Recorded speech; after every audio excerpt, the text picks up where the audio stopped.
Move over to this story. The Door of Hope in Johannesburg, which provides a safe haven for abandoned babies, is also in a time of uncertainty. We now cross over live to our reporter Gillian Pillay, who's at the shelter. Gillian, good evening. What is this uncertainty that the managers of the Door of Hope are speaking about? A very good evening to you, Eldrin. You'll know that facilities like this play a very vital role, particularly throughout the year, giving refuge to abandoned and neglected children who are, either abandoned by mothers or left at hospitals or brought here by police. This is just one of 3 homes. Many people will remember the Berea home has a box through which mothers or anyone who doesn't want their babies, they could place them in those boxes, and homes like this, try and find some sort of placement for them.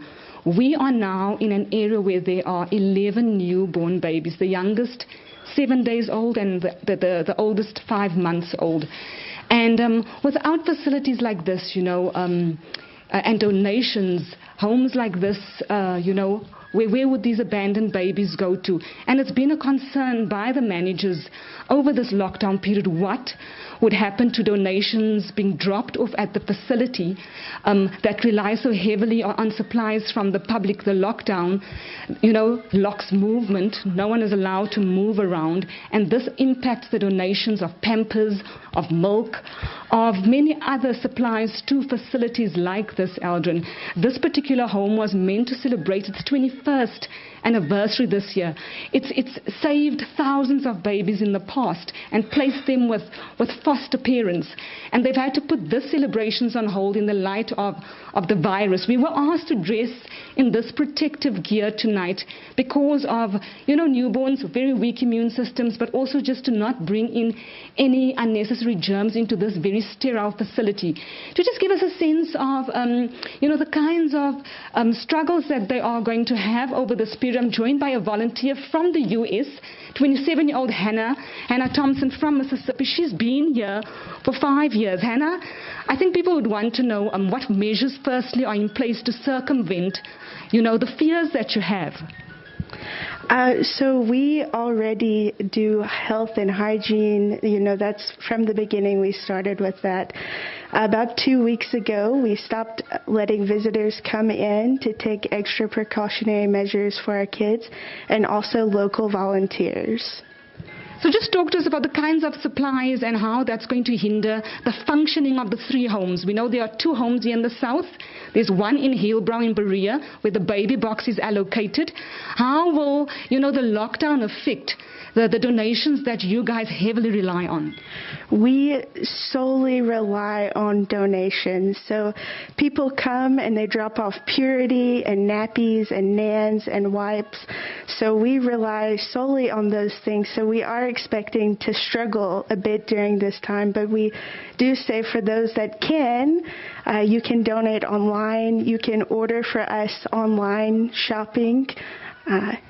What do facilities like this mean to neglected babies like the one that you are holding that's just 7 days old?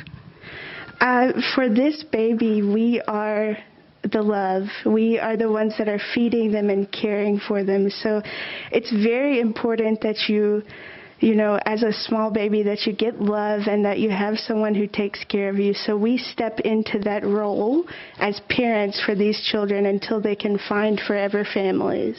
Just talk to us also about the kinds of plans that are in place.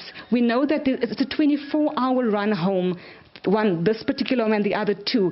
They shift workers all the time here tending to babies. These mothers are also, how are they going to work with the lockdown that's in place? So we do have, our management has been working on providing backup staff for us, as well as our aunties can stay here if they want to. So we have many measures in place for our staff and also for our kids. So the kids will be looked after 24/7.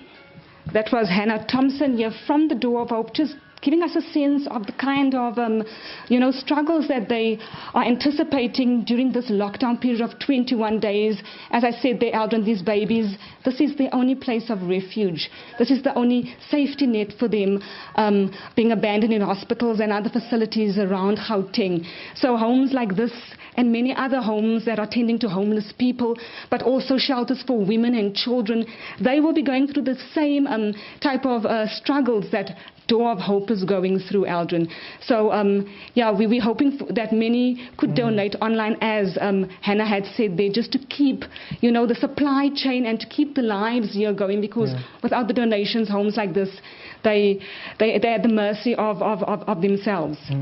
Gillian, do you know whether at all there are any screening facilities at the Door of Hope, considering that you just said that the youngest baby is 7 days old? Aldrin, when we had asked to profile this particular home, we were given strict instructions on the kind of gear that we'd need to wear coming into a facility like this. I know that, I do stories here all the time, and being sterile and, hygienic is a very big, factor in a home like this. But there are measures in place. If one of the mothers should be unwell, they are tested daily, and records are kept of their health regime, and that they don't come into contact with the babies here.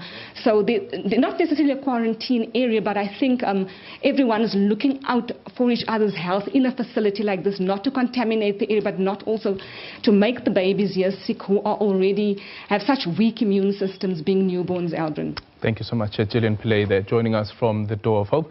Tsepiso and Simpiwe.